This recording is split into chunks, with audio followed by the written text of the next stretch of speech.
Hi hello வணக்கம் welcome to strategic management unit number 4 strategic choices. நம்ம அந்த chapter தான் நம்ம இன்னைக்கு மேரத்தான் பார்க்க போறோம். நம்ம போன யூனிட் 1 ஸ்ட்ராட்டஜிக் மேனேஜ்மெண்ட் யூனிட் 1 பார்த்தவங்களுக்கு நல்லாவே தெரியும். முதல்ல ஒரு இன்டென்ஷன் வேணும். நான் சிஏ பண்ண போறேன், அதெல்லாம் என்னோட இன்டென்ஷன். நான் அப்புறம் அனலைஸ் பண்ணணும்னா எப்படி எங்க படிக்கணும், எப்படி படிக்கணும், என்ன சப்ஜெக்ட்ஸ் இருக்குது, பாஸ் பண்ண முடியுமா முடியாதா, பாஸ் பர்சன்ட் எவ்வளோ, எல்லாமே பார்க்கணும். ஸோ அனாலிசிஸ் சொல்லும்போது you have internal என்வயான்மெண்ட் analysis and you have external என்வயான்மெண்ட் analysis. External என்வயான்மெண்ட் தான் யூனிட் நம்பர் 2லயும் இருக்கு. இன்டர்னல் யூனிட் நம்பர் 3ல இருக்குது. இன்டென்ஷன் யூனிட் நம்பர் 1ல இருக்குது. சரியா? இப்போ நம்ம இன்டென்ஷன் ரெடி பண்ணி அனாலிசிஸ் பண்ணி முடிச்சதுக்கு அப்புறம் நான் சாய்ஸ் என்ன பண்ணணும், நான் தீர்மானம் பண்ண போறேன், தீர்மானம் பண்றேன். அதெல்லாம் சாய்ஸஸ் ஃபார்முலேட் பண்றேன், ரெடி பண்றேன், பிளான் பண்றேன், ஆக்ஷன்ஸ் தீர்மானம் பண்றேன். அதுதான் formulation of choices, strategic choices. Unit number 4 ரொம்ப முக்கியமான ஒரு சாப்டர். 10 மார்க் கண்டிப்பா கேள்வி வரும். இதுல நிறைய கொஞ்சம் டெக்னிக்கல் டேர்ம்ஸ் இருக்குது. ஸோ நல்லா நீங்க புரிஞ்சுக்கணும். அதுக்கு முன்னாடி இந்த சாப்டர்க்குள்ள இறங்குறதுக்கு முன்னாடி ஒரு விஷயமே சொல்லணும். ப்ராடக்ட் லைஃப் சைக்கிள், அதாவது செகண்ட் சாப்டர்ல படிச்சிருப்பீங்க. ப்ராடக்ட் லைஃப் சைக்கிள் சொன்னா 4 சைக்கிள் இருக்குது ஒரு ப்ராடக்ட்டை பொறுத்த மட்டும். இன்ட்ரடக்ஷன் ஸ்டேஜ் இருக்குது. அப்புறம் அந்த ப்ராடக்ட் க்ரோ ஆகும். அப்புறம் அந்த ப்ராடக்ட் நிறைய யூஸ் பண்ணி மெச்சூரிட்டி லெவல் போக அதுக்கப்புறம் அந்த ப்ராடக்டே யூஸ் பண்றவங்க குறைஞ்சிருவாங்க. அதனால் டிக்ளைனிங் ஸ்டேஜ் சொல்லுவாங்க. இந்த மாதிரி 4 கட்டம் ஒரு ப்ராடக்ட்னு சொல்லும்போது 4 ஸ்டேஜ் இருக்குது. இந்த 4 ஸ்டேஜ்லயும் ஒரு ஒரு பிசினஸ்னு சொன்னா என்னதுங்க? ப்ராடக்ட் தாங்க பிசினஸ். ப்ராடக்ட் தான் பிசினஸ். ஏன்னா அந்த ப்ராடக்ட் இருந்தால் தான் பிசினஸ் சர்வைவ் ஆகும். ஸோ அந்த ப்ராடக்ட் ஃபர்ஸ்ட் இன்ட்ரடக்ஷன் ஸ்டேஜ் இருக்கும். அப்புறம் அது க்ரோ ஆகும். அந்த நிறைய பேர் வாங்க வாங்க ஆரம்பிப்பாங்க. எக்ஸ்பான்ஷன்னா அது growthல தான் எக்ஸ்பேண்ட் ஆகும். அப்புறம் மெச்சூரிட்டி பண்ணும்போது வாட் ஹேப்பன்ஸ் ரொம்ப ஹை லெவலுக்கு போயிடும். அதோடைய மேக்ஸிமம் பொட்டன்ஷியல் ரீச் ஆகும் மெச்சூரிட்டி ஸ்டேஜ்ல. அதுக்கப்புறம் அந்த ப்ராடக்ட் மெல்ல மெல்ல மெல்ல மெல்ல ஏஜிங்னா மெல்ல மெல்ல கம்மி ஆயிடும். ஸோ அதெல்லாம் டிக்ளைனிங் ஸ்டேஜ். இதை நீங்க யூனிட் 2ல படிச்சிருப்பீங்க. இந்த 4 ஸ்டேஜ்லயும் நம்ம 4 டைப் ஆஃப் ஸ்ட்ராட்டஜியை கார்பரேட் லெவல் டாப் மேனேஜ்மெண்ட் நல்லாவே தெரியும். You have top management, you have business level and you have functional level. இதுல டாப் லெவல் மேனேஜர்ஸ் இந்த 4 ஸ்டேஜஸ்லயும் ஒவ்வொரு ஸ்ட்ராட்டஜிஸை ஃபார்முலேட் பண்ணுவாங்க. இன்ட்ரடக்ஷன் ஸ்டேஜ்ல மார்க்கெட் பெனட்ரேஷன் பண்ணுவாங்க. growth ஸ்டேஜ்ல என்ன பண்ணுவாங்க, மெச்சூரிட்டி ஸ்டேஜ்ல என்ன பண்ணுவாங்க, டிக்ளைன் ஸ்டேஜ்ல என்ன பண்ணுவாங்க, growth ஸ்டேஜ்ல என்ன பண்ணுவாங்க, மெச்சூரிட்டி ஸ்டேஜ்ல என்ன பண்ணுவாங்க, டிக்ளைன் ஸ்டேஜ்ல என்ன பண்ணுவாங்க, இன்ட்ரடக்ஷன் ஸ்டேஜ்ல என்ன பண்ணுவாங்க. இந்த 4 ஸ்டேஜ்லயும் 4 டைப் ஆஃப் சாய்ஸஸ் இருக்கும். அதை பத்தி தான் இந்த சாப்டர்ல இன்டெப்தா நம்ம படிக்க போறோம். ஸோ ஃபர்ஸ்ட் நீங்க புரிஞ்சுக்கங்க, 4 ஸ்டேஜ்லயும் what are the 4 type of strategies we are going to put. ரொம்ப முக்கியமான விஷயம். இதெல்லாம் இந்த சாப்டருடைய பேக்ரவுண்ட். இப்போ இன்ட்ரடக்ஷன் ஸ்டேஜஸ் மார்க்கெட் பெனட்ரேஷன். growthல என்ன ஆகும்னா அவங்க எக்ஸ்பேண்ட் பண்ணுவாங்க. மெச்சூரிட்டி ஆகும்போது என்ன பண்ணுவாங்க, மெர்ஜர்ஸ் அக்யூசிஷன்ஸ் எல்லாம் பண்ணுவாங்க. அதெல்லாம் ஸ்ட்ராட்டஜி அங்கே வரும். மெர்ஜர்ஸ் அலையன்சஸ் எல்லாம் பண்ணுவாங்க. டிக்ளைன் ஸ்டேஜில் என்ன பண்ணுவாங்க, டிக்ளைன் ஸ்டேஜில் ஒன்றில் இம்ப்ரூவ்மெண்ட் பண்ண ஆரம்பிப்பாங்க, இல்லைன்னா கதவை சாத்தி க்ளோஸ் பண்ணி டாடா குட் பை சொல்லுவாங்க. ஸோ 4 டைப் ஸ்ட்ராட்டஜி இருக்கு. அதை பற்றி இந்த படிக்க போகிறோம். So you have top level, business level, function level. Top level people தான் ஸ்ட்ராட்டஜிஸை யூஸ்வலாக ஃபார்முலேட் பண்ணுவாங்க. இந்த 4 ஸ்டேஜ்லையும் டாப் லெவல் தான் அவங்க ஃபார்முலேட் பண்ணுவாங்க. எதை? ஸ்ட்ராட்டஜியை ஃபார்முலேட் பண்ணுவாங்க. Come to the chapter directly. இதுதாங்க first of all strategic choices. Formulation strategies are formulated at different levels. நமக்கு நல்லாவே தெரியும். டாப் லெவல் இருக்கும், மிடில் லெவல் இருக்கும், பிசினஸ் லெவல் இருக்கும், ஃபங்க்ஷன் லெவல் இருக்கும். இதுல டாப் லெவல் மேனேஜ்மெண்ட் தான் they organises, they take the decision. Strategic choices அப்படின்னு சொன்னாலே டிசிஷன். நான் டிசிஷன் எடுக்க போகின்றேன். யாரு அப்படின்னு கேட்டீங்கன்னா டாப் லெவல் தான். டாப் லெவல் எல்லாமே மைண்ட்ல வைப்பாங்க. அனலைஸ் பண்ணி second chapter third chapter analyse பண்ணி நம்ம ஃபர்முடைய ஒப்ஜெக்டிவ்ஸை புரிஞ்சுக்கிட்டு ரிசோர்ஸஸ் அலோகேட் பண்ணி ப்ராப்பராக கோஆர்டினேஷன் கொண்டு ஆப்டிமல் யூஸ் ஆஃப் ரிசோர்ஸஸ் பண்ணி ஆப்டிமல் பர்ஃபார்மன்ஸ் கொண்டு வரதுக்காக ஒரு அப்ரோப்ரியேட்டான ஸ்ட்ராட்டஜியை who will decide answer top level management. அதை middle level management functional level கீழே இருக்கிற அந்த மேனேஜர்ஸ் கிட்ட சொல்லி அவங்க மூலியமா அந்த ஸ்ட்ராட்டஜிஸை இம்ப்ளிமெண்ட் பண்ண ஆரம்பிப்பாங்க. இம்ப்ளிமெண்டேஷன் தான் 5th சாப்டர். ஸோ இந்த சாப்டர் பொறுத்த மட்டும் டிசிஷன்ஸ் எடுக்க போகின்றோம். அதுதான் என்னது கேட்டீங்கன்னா ஸ்ட்ராட்டஜிக் சாய்ஸஸ். இதுல நான் சொன்னேன் டைப்ஸ் 3 லெவல் ஆஃப் பிசினஸ் இருக்குது.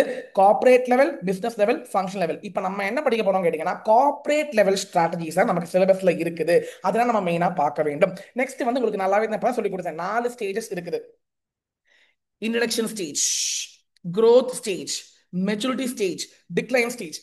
இன்ட்ரடக்ஷன் ஸ்டேஜ்ல வந்து மார்க்கெட் பெனட்ரேஷன் பண்ணுவாங்க. மார்க்கெட் பெனட்ரேஷன்னா என்னது அப்படின்னு கேட்டீங்கன்னா, மார்க்கெட்டை கையில் எடுக்கிறதுக்காக காசு ரொம்ப கம்மி, அந்த ப்ராடக்ட்டுக்கு வந்து ரொம்ப சீப்பா good quality of product with cheap rate, affordable rate கொடுக்கும்போது மார்க்கெட்டில் நிறைய பேர் வாங்க ஆரம்பிப்பாங்க. ஸோ இன்ட்ரடக்ஷன் ஸ்டேஜில் மார்க்கெட் பெனட்ரேஷன் பண்ணுவாங்க. growth ஸ்டேஜில் எக்ஸ்பேண்ட் பண்ணுவாங்க. மெச்சூரிட்டி ஸ்டேஜில் ஸ்டெபிலைஸ் பண்ணுவாங்க. ஒன்றும் பேசாம இருப்பாங்க மெச்சூரிட்டி, ஆனால் ஸ்டெபிலிட்டி. டிக்ளைனிங் ஸ்டேஜில் வந்து அதை வந்து ஒன்னு ரிமூவ் பண்ணிடுவாங்க, வேணாம் வச்சிருவாங்க, அதை வந்து வித்துருவாங்க, இல்லைனா லிக்விடேட் பண்ணிடுவாங்க. அதெல்லாம் டிக்ளைனிங் ஸ்டேஜில் retrenchment or turn around strategy. இந்த 4 ஸ்ட்ராட்டஜி ரொம்ப முக்கியம். எக்ஸாம் பொறுத்த மட்டும் நல்லா கேட்பாங்க. அது கெட்டிங்க இது அங்க இருக்கட்டும். ஆனா இந்த சம்பவம் தாங்க இந்த சாப்டருடைய ஹைலைட்டே வந்தாங்க. இப்போ வாங்க corporate level strategy. You have market penetration. இது வந்து இன்ட்ரோடக்ஷன் ஸ்டேஜ்ல பண்ணுவாங்க. மார்க்கெட் பெனட்ரேஷன் ஏங்க ஒரு விஷயம் நீங்க புரிஞ்சுக்கணும். இன்ட்ரோடக்ஷன் ஸ்டேஜ்லயும் பண்ணுவாங்க, ஈவன் ஈவன் இன் ஸ்டெபிலிட்டி ஸ்டேஜ்லயும் பண்ணுவாங்க மார்க்கெட் பெனட்ரேஷன். வெயிட் பண்ணுங்க. இப்போ நான் பொறுத்த மட்டும் மார்க்கெட் பெனட்ரேஷன் நீங்க இப்ப படிக்க தேவையில்லை, இப்போ நீங்க படிக்க வேணாம். நீங்க இப்ப மெயினா கான்சென்ட்ரேட் பண்ண வேண்டியது இந்த 3 விஷயம் கான்சென்ட்ரேட் பண்ணா போதுங்க. இது 3 தான் முக்கியமான கேட்பாங்க. growth ஸ்டேஜில் எக்ஸ்பேண்ட் பண்ணுங்க. மெச்சூரிட்டி ஸ்டேஜில் நீங்க ஸ்டெபிலைஸ் பண்ணுங்க. எண்டிங் ஸ்டேஜ் டிக்ளைன் ஸ்டேஜ்ல நீங்க ரிட்டர்ன்ஸ் பண்ணுங்க. இது 3 தான் மெயினா கேட்பான். ஸோ ஃபர்ஸ்ட் வந்து நம்ம எதுக்குள்ள போக போறோம் அப்படின்னு கேட்டீங்கன்னா, growth ஸ்டேஜ் தான். ஏங்க லிசன் ப்ராப்பர்லி.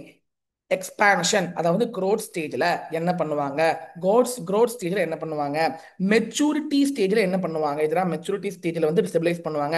ரிட்ரென்ச்மெண்ட் காம்பினேஷன் வந்து டிக்ளைனிங் ஸ்டேஜ். எங்க இன்ட்ரடக்ஷன் ஸ்டேஜ் நீங்க படிக்க தேவையில்லை.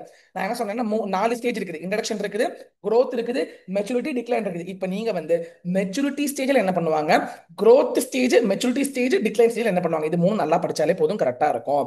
Expansion here the firm seeks significant growth. இந்த ஸ்டேஜில் நல்லா க்ரோ ஆகும் வித் இந்த கரண்ட் பிசினஸ் யூஸ் பண்ணி நிறைய வந்து க்ரோ ஆகும்.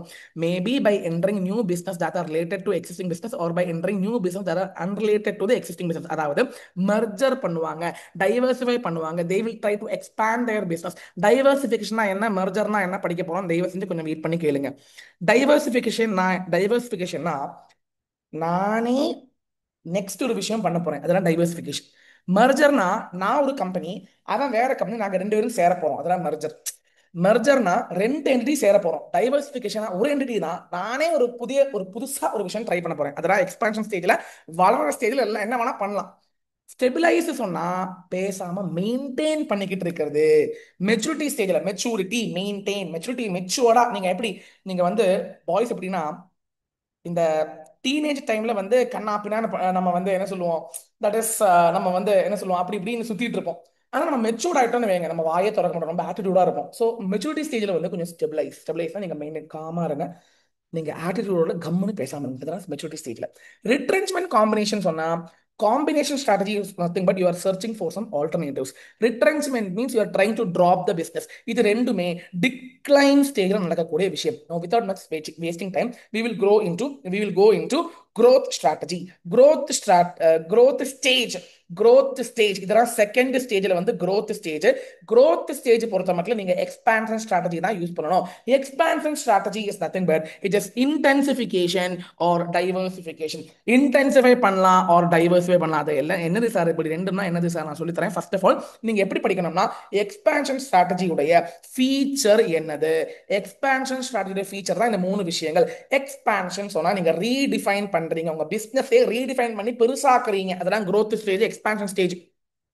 This is opposite of stability. எங்க ஸ்டெபிலிட்டினா என்ன, பேசாம இருக்கிறதா ஸ்டெபிலிட்டி. அதுக்கு ஆப்போசிட் தான் growth, அதுக்கு ஆப்போசிட் தான் எக்ஸ்பான்ஷன் ஸ்ட்ராட்டஜி. இங்க எக்ஸ்பான்ஷன் டைம்ல நீங்க நிறைய ரிஸ்க் எடுக்கணும், ரிஸ்க் இஸ் ஹை, அதனால ரிவார்டு இஸ் ஹை. ஆனா ஸ்டெபிலிட்டி ஸ்டேஜ்ல வந்து ரிஸ்க் லோவா இருக்கும், ரிவார்டு லோவா இருக்கும். growth ஸ்டேஜ்ல தான் உங்களால நிறைய காசு சம்பாதிக்க முடியும். ஸோ அதனால நீங்க என்ன பண்ணணும்னா, நீங்க ரிஸ்க் நிறைய எடுத்துக்கங்க, அட் சேம் டைம் ரிவார்டும் நிறைய இருக்கும். ஸோ எக்ஸ்பான்ஷன் ஸ்டேஜ்ல வந்து ரிஸ்க் ரொம்ப ரொம்ப ஹையா இருக்கும். இது வந்து opposite of stability strategy. And இங்க என்ன நடக்குதுன்னா, நீங்க வந்து புதுசா ட்ரை பண்ண போறீங்க.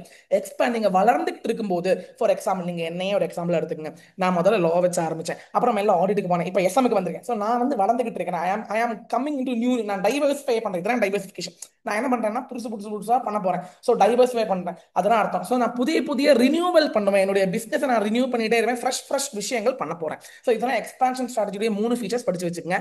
ரீசன் ஏங்க ஏன் எக்ஸ்பாண்ட் பண்றாங்க கேட்பாங்க. Why you are expanding? Because it is imperative. Imperative means very very important. Business பொறுத்த மட்டும் ஒரு growth நடக்கும்போது கண்டிப்பா நம்ம டைவர்சிஃபை பண்ணணும், வளரணும், புதிய புதிய விஷயங்கள் ட்ரை பண்ணணும். அதெல்லாம் டைவர்சிஃபை. டைவர்சிஃபை பண்றோம்னு சொன்னா புதிய புதிய விஷயங்களை ட்ரை பண்றோம். The strategist may feel more satisfied with the prospect of growth. எங்க growth வரும்போது ரொம்ப ரொம்ப சந்தோஷமா இருக்கும். இப்போ நான் வளரும் போது எனக்கு ரொம்ப சந்தோஷமா இருக்கும். அப்ப எனக்கு என்ன ஒரு மோட்டிவேஷனா இருக்கும், ஓ நிறைய பண்ணணும், இனி நிறைய பண்ணணும், இனி நிறைய பண்ணணும்னு தோணல் இருக்கும். அதனால தான் நான் வந்து எக்ஸ்பேண்ட் பண்றேன், அதனால தான் நான் டைவர்சிஃபை பண்றேன். நெக்ஸ்ட் வந்து expansion May lead to greater control over market. நான் நிறைய எக்ஸ்பேண்ட் பண்ணும்போது, எக்ஸாம்பிள் நான் லாக்கு வந்தேன், ஆடிட்டுக்கு வந்தேன், எஸ்எம் கொஞ்சம் நாளைக்கு முடிஞ்சா டாக்ஸ்க்கு வருவேன். ஸோ வரும்போது மார்க்கெட்டை நல்லா கேப்சர் பண்ண முடியும், ஸ்டூடெண்ட்ஸை நல்லா கேப்சர் பண்ண முடியும். Of course now advantages from experience curve. ஏன்னா எக்ஸ்பீரியன்ஸ் கர்வ் வந்து யூனிட் 2ல இருக்கும். எக்ஸ்பீரியன்ஸ் கர்வ் வந்து யூனிட் 2. எக்ஸ்பீரியன்ஸ் கர்வ்னா இப்போ நான் வந்து ஒரு ஆடிட்டை வந்து நான் இப்போ என்னோட அறிவில் ஒரு 10 பேட்ச் எடுத்திருப்பேன். ஸோ 10 பேட்ச் இப்போ எடுத்ததுனால என்ன ஆகும்னா எனக்கு வந்து புக்கே இல்லாமல் நான் சொல்லி கொடுத்துருவேன், எனக்கு புக்கே தேவையில்லை. ஆனா எஸ்எம் நான் 2 பேட்ச்ல எடுத்திருக்கேன். ஸோ புக் கண்டிப்பா தேவை எனக்கு. பட் ஆடிட் பொறுத்த மட்டும், லா பொறுத்த மட்டும் அப்படி இல்லை. நான் கேரளாலேயே நான் 10 12 பேட்ச் மேலே எடுத்திருக்கேன். ஸோ ஐ நோ என்ன இருக்கு தெரியும். ஸோ எக்ஸ்பீரியன்ஸ் கூடும்போது எனக்கு என்ன ஆகும்னா, எனக்கு இனி நிறைய பண்ணணும், இனி நிறைய பண்ணணும்னு ஒரு யோஜனை வரும். ஸோ அதனால தான் advantages of experience curve will help the organization to expand, will help the organization to grow. அதெல்லாம் சொல்லிட்டு இருக்கிறோம். நெக்ஸ்ட் வந்து expansion strategy is highly versatile. Highly வெர்ஸ்டைல்னா இட்ஸ் ஹைலி டைனாமிக். உங்களுக்கு வந்து பெரிய பெரிய நீங்க ரிஸ்க் எடுக்க போறீங்க, பெரிய பெரிய விஷயங்கள் பண்ண போறீங்க. அதனால ரொம்ப வெர்சடைலா இருக்கும், டைனாமிக்கா இருக்கும், யூனிக்காக இருக்கும், டைனாமிக்காக இருக்கும். நெக்ஸ்ட் இதுதான் expansion of 2 types: market intensification and diversification. 2 விஷயங்கள் அடங்கி இருக்குது இதுல. growth ஸ்டேஜ், அதாவது எக்ஸ்பான்ஷன் ஸ்ட்ராட்டஜி, ப்ராடக்ட் லைஃப் சைக்கிள்ல செகண்ட் ஸ்டேஜ் தான் growth. அங்க நம்ம எக்ஸ்பேண்ட் பண்ண போறோம். அப்ப வந்து market intensification is also there. Diversification. Market இன்டென்சிஃபைனா எப்படி பண்ணுவோம்னா, மார்க்கெட் பெனட்ரேஷன் பண்ணுவோம், மார்க்கெட் டெவலப்மெண்ட் பண்ணுவோம், ப்ராடக்ட் டெவலப்மெண்ட் பண்ணுவோம். அதாவது மார்க்கெட் பெனட்ரேஷன்னா நான் என்ன பண்ணுவேன்னா, திடீர்னு என்னுடைய பிரைஸ் வந்து கம்மி பண்ணுவேன். ஸோ வாட் ஹேப்பன்ஸ் இஸ், நிறைய பேர் வந்து நிறைய அந்த ப்ராடக்ட்டை வாங்க வாங்க வாங்க வாங்க வாங்க வாங்க ஆரம்பிப்பாங்க. நான் மார்க்கெட் பெனட்ரேட் பண்றேன்னா எல்லாரும் என்ன திரும்பி பார்ப்பாங்க. So highly common expand. It's a highly common. They can ask you for example. It's a common strategy. Market penetration or market concentration. The firm directs its resources to profitable growth of its existing product in the existing market. நீங்க வந்து மார்க்கெட்டை penetrate பண்ணும்போது what happens is, நீங்க என்ன பண்ணுவீங்க, உங்களுடைய full focus அந்த product கொடுப்பீங்க. what happens is அதனால growth வரும். பேசிக்கலி மார்க்கெட் நீங்க எப்படி penetrate பண்ணுவீங்கன்னா, நீங்க காசை திடீர்னு கம்மி பண்ணும்போது what happens is மார்க்கெட்ல penetrate ஆயிடுவீங்க. so what happens is market penetration நடக்கும்போது எல்லா காம்படிட்டர்ஸ் ஆகணும், கஸ்டமர்ஸ் ஆகணும் உங்களை பார்க்க ஆரம்பிச்சிருவாங்க. so market penetration is highly commonly done, and it directs the resources to the profitable growth of the existing product. வளர்ச்சி வரும். மார்க்கெட் டெவலப் பண்றீங்கன்னா என்னதுங்க, marketing the present product to the customers. அதாவது நீங்க நிறைய மார்க்கெட் பண்ண பண்ண பண்ண பண்ண தான் உங்களுடைய மார்க்கெட் வந்து ஸ்டெபிலைஸ் ஆகும், மார்க்கெட் வந்து டெவலப் ஆகும். மார்க்கெட்டிங் சொல்லும்போது நீங்க different channels of distribution, you will do lot of promotion, you will do lot of advertisement. What happens is it consists of marketing the present product to the customers in related market areas by adding different channels of distribution. நீங்க வந்து உங்களுடைய மார்க்கெட்டை expand பண்றீங்க எப்படின்னா, different advertisement, different promotion. For example, நான் ஒரு கேரளாவில் மட்டும்தான் நான் கிளாஸ் எடுத்துட்டு இருந்தேன். இப்போ அப்படி இல்லை, தமிழ்நாட்டில் நான் கிளாஸ் எடுக்கும்போது எனக்கு வந்து மார்க்கெட் டெவலப் ஆகுது, ப்ராடக்ட் டெவலப் ஆகுதுன்னு என்ன அர்த்தம்னா, நீங்க ப்ராடக்ட்ல மோடிஃபிகேஷன் கொடுப்பீங்க. ப்ராடக்ட்ல மோடிஃபிகேஷன் சொன்னா, ஃபார் எக்ஸாம்பிள் இப்போ நான் வந்து ஆடிட்டிங் புக் கொடுத்துட்டு இருக்கிறேன் வச்சுக்கோங்க. கொடுத்துட்டு தான் எடுக்கிறேன், இல்லை சொல்லல. இனிமேல் நான் புதுசாக ஒரு விஷயம் பண்ண போறேன். அதாவது 2 in 1 ஒரு மெட்டீரியலே ஆடிட்டிங்கும் எஸ்எம்மும் ஆட் பண்ணி கொடுக்க போறேன். ஸோ என்ன போகுதுன்னா, என்னுடைய ப்ராடக்ட் வந்து ஆட் ஆகுது. ப்ராடக்ட் ஆட் ஆகும்போது எகைன் கஸ்டமர்ஸ் என்ன பண்ணுவாங்க, அதை வாங்குறதுக்கு உண்டான ஒரு ஆசை கஸ்டமர்ஸுக்கு இருக்கும். So product development is nothing but you are involving substantial modification the product. You are modifying the product so that the customers will try to buy that product. So intensification, இந்த 3 point நல்லா படிச்சுக்கங்க. Next டைவர்சிஃபைனா என்ன தெரியுமாங்க, நீங்க ஒருத்தன் தான், நீங்க புதிய புதிய புதிய புதிய நிறைய விஷயங்கள் பண்ணணும் அப்படின்னு ஒரு ஆசை இருக்கும். அதுதாங்க diversification. Diversification broadly you can divide it to 3. 2 கிடையாது, 3ங்க. ஒன்று வந்து கான்சென்ட்ரிக் டைவர்சிஃபிகேஷன், ஒன்று காங்க்ளோமரேட் டைவர்சிஃபிகேஷன், ஒன்று வந்து இன்னோவேஷன். இன்னோவேஷன் வந்து டைவர்சிஃபிகேஷன் கிடையாது, but it's a part of diversification சொல்லலாம். இன்னோவேஷன் வந்து உங்களுக்கு நல்லாவே தெரியும். கான்சென்ட்ரிக் டைவர்சிஃபிகேஷன், காங்க்ளோமரேட் ரொம்ப முக்கியமாக கேட்பான். கான்சென்ட்ரிக்னா சேம் பிஸ்னஸ் நீங்க பண்றீங்க. ஃபார் எக்ஸாம்பிள், நான் சிஏக்கு கிளாஸ் எடுத்துட்டு இருக்கிறேன், நான் இப்போ சிஎம்ஏக்கு கிளாஸ் எடுக்க போறேன்னா இட்ஸ் கான்சென்ட்ரிக் டைவர்சிஃபிகேஷன். சேம் விஷயம், ரிலேட்டட் விஷயத்துல நான் கையை வைக்கிறேன், அதனாங்க கான்சென்ட்ரிக். இதனால எனக்கு கெயின்ஸ், எனக்கு வந்து சினர்ஜி, எனக்கு வந்து நிறைய பவர் கூட நிறைய கெயின் வரும். கான்க்ளமரேட்னா எனக்கும் அதுக்கும் சம்மந்தமே இல்லை. ஃபார் எக்ஸாம்பிள் சொல்லணும், நான் சிஏ எடுத்துட்டு இருக்கிறேன், நான் திடீர்னு வந்து டாக்டருக்கு கிளாஸ் எடுக்க போறேன்னு வச்சுக்கோங்க. கான்க்ளமரேட் அதாவது நான் வந்து டைவர்சிஃபை தான் பண்றேன், ஆனா இதுக்கும் அதுக்கும் சம்மந்தமே இல்லாத மாதிரி பண்ணிட்டு இருக்கேன். அதனால conglomerate diversification means there is diversification happens into unrelated business. இது வந்து புதிய புதிய ஆப்பர்ச்சுனிட்டிஸை கொண்டு வரும். மேல இருக்கிற விஷயம் வந்து கெயின்ஸ் வரும், அதாவது சினர்ஜி வரும். இப்போ சிஏக்கு சிலபஸும் சிஎம்ஏ சிலபஸ் ஓரளவுக்கு சேம் தான். ஸோ வாட் ஹேப்பன்ஸ், சிஏ எடுக்கிறதுனால சிஎம்ஏ எடுக்க முடியும், ஸோ ரெண்டு எடுக்க முடியும், ரெண்டு கிளப் பண்ணி எடுக்க முடியும், நிறைய பசங்க வருவாங்க. So concentric diversification. ஆனால் காங்க்ளமரேட் சொன்னா என்ன தெரியுமா அர்த்தங்க, நான் சொல்லித்தரேன். எனக்கும் அதுக்கும் ரிலேஷனே கிடையாது. நான் இப்போ சிஏ எடுத்துட்டு இருக்கேன், திடீர்னு எனக்கு வந்து கொஞ்சம் பயாலஜி தெரியும்னு வச்சுக்கோங்க எக்ஸாம்பிள். அப்போ நான் வந்து டாக்டருக்கும் எடுக்க போறேன்னு சொன்னா, என்னையா இது இவன் சிஏ எடுக்கிறான் டாக்டருக்கு எடுக்கிறான், என்னையா இவன் லூஸ் தனமா பண்ணிட்டு இருக்கான் அப்படின்னு ஒரு தோணல் வரும். ஆனாலும் அது வந்து புதிய புதிய ஆப்பர்ச்சுனிட்டிஸ் எனக்கு கொடுக்கறதுனால அது கண்டிப்பா என்ன பொறுத்த மட்டும் ஒரு எக்ஸ்பான்ஷன் growth தான். அண்ட் இன்னோவேஷன் பண்ணும்போதும் growth வரும். Now coming on to concentric diversification and conglomerate, ரெண்டு முக்கியம் எக்ஸாம் கேட்டுட்டே இருக்கிறான். concentric diversification நான் சொல்லிட்டேன், same business, you are diversifying into related activities. In this diversification, the new business that is diversified into linked to the existing business through the process technology which is linked with the same process, the same technology, the same marketing. For example, cotton dress manufacturer வந்து cotton back manufacture பண்ண ஆரம்பிச்சிட்டான். So அங்க same technology தான், same process தான், same marketing tool use பண்ணா போதும். நான் CA பண்ணிட்டு இருக்கிறேன், சிஏக்கு வந்து கிளாஸ் எடுத்துட்டு இருக்கிறேன், திடீர்னு சிஎம்ஏ கிளாஸ் இருக்கும்போது அங்க எனக்கு மார்க்கெட்டிங் ஒரே மாதிரி பண்ணா போதும், டெக்னாலஜி ஒரே மாதிரி யூஸ் பண்ணா போதும், ப்ராசஸும் ஒரே மாதிரி தான். அதனால எனக்கு அவ்வளோவா டைம் வேஸ்ட் ஆகாது. அது மட்டும் இல்லாமல் எனக்கு ரொம்ப நல்லா எக்ஸ்பேண்ட் பண்ண முடியும், க்ரோத் பண்ண முடியும், எனக்கு வந்து சினர்ஜி வரும், கெயின் வரும். Hope you understand it. Now, concentric is of two types: vertical, horizontal. ரொம்ப முக்கியங்க, concentric, conglomerate. Concentric is of two types: vertical, horizontal.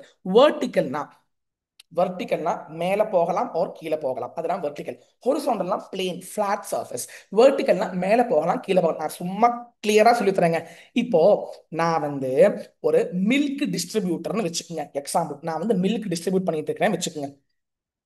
இப்ப நான் என்ன தீர்மானம் பண்ணுவேன் தெரியுமா, ஓகே நான் வேணா ஒரு பால் பண்ண வேணா ஆரம்பிச்சா என்ன, நான் வந்து ஒரு 40-50 பசுமாடு வாங்கி ஒரு பால் பண்ண ஆரம்பிக்கலாமா பார்த்தா, ஸோ நான் வந்து டைவர்சிஃபை பண்றேன், ஆனா மேல டைவர்சிஃபை பண்ணல, கீழே. It's a backward. ஏன்னா மாட்டு பண்ணையில் இருந்தேனே பால் வருது சொல்லுங்க. ஸோ இப்போ நான் வந்து மில்க் ட்ரேடர்னு வச்சுக்கோங்க, நான் ஐ ஆம் பிளான் டு டூ மாட்டு பண்ண. So what happens is it's vertical diversification தான், ஆனால் இட்ஸ் பேக்வேர்ட்.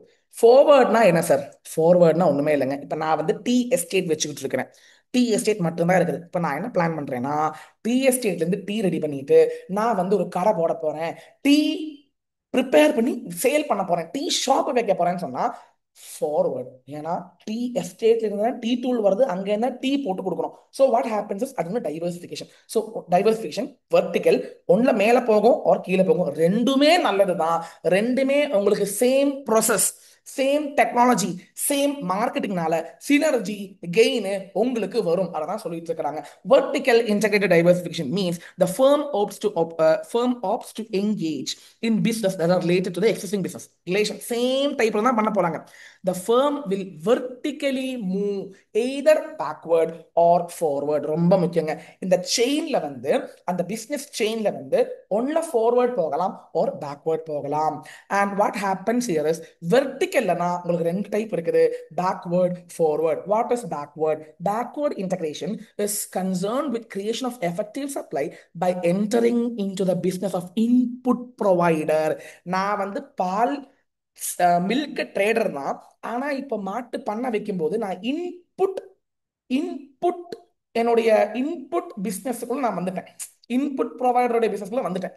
இப்ப என்ன ஆகும்னா, this will lead to expansion, this will lead to more profit, this will lead to greater control. ஏன்னா எனக்கே தெரியும் இவ்வளவு மாடு இருக்குதுன்னா நான் இவ்வளவு பால் வியாபாரம் பண்ண முடியும்னு எனக்கே ஒரு கண்ட்ரோல் இருக்கும். ஏன்னா எங்கிட்ட தான் இன்புட்டே எங்கிட்ட தான் இப்ப வரப்போகுது, இன்புட் எங்கிட்ட இருக்கிறதுனால இதனால எனக்கு என்னுடைய சப்ளை நானே பார்த்துக்கலாம். எனக்கு பால் வந்துடும், மாட்டு பண்ணை வச்சா எனக்கு பால் வந்துடும், எனக்கு பால் எனக்கு எங்க வேணா வித்துக்கலாம். ஸோ விச் மீன்ஸ் இங்க என்ன நடக்குதுன்னா நான் தான் சப்ளையை கண்ட்ரோல் பண்ண போறேன். This will help the company to reduce the purchase cost. Cost of production reduce பண்ண முடியும். இதெல்லாம் கேட்பாங்க, எக்ஸாம்பிள் மார்க் பண்ணி வச்சுக்கோங்க. On other hand, forward integration means the business is trying to move forward in the business chain. Forward இன்டகிரேஷன்னா நீங்க வந்து next distribution சேனலுக்குள்ள கையை வைக்கிறீங்க. ஃபார் எக்ஸாம்பிள், டீ எஸ்டேட் வச்சுட்டு இருக்கிறவங்க டீ தூள் ரெடி பண்ணி டீய டீய போட்டு கொடுக்குறீங்க.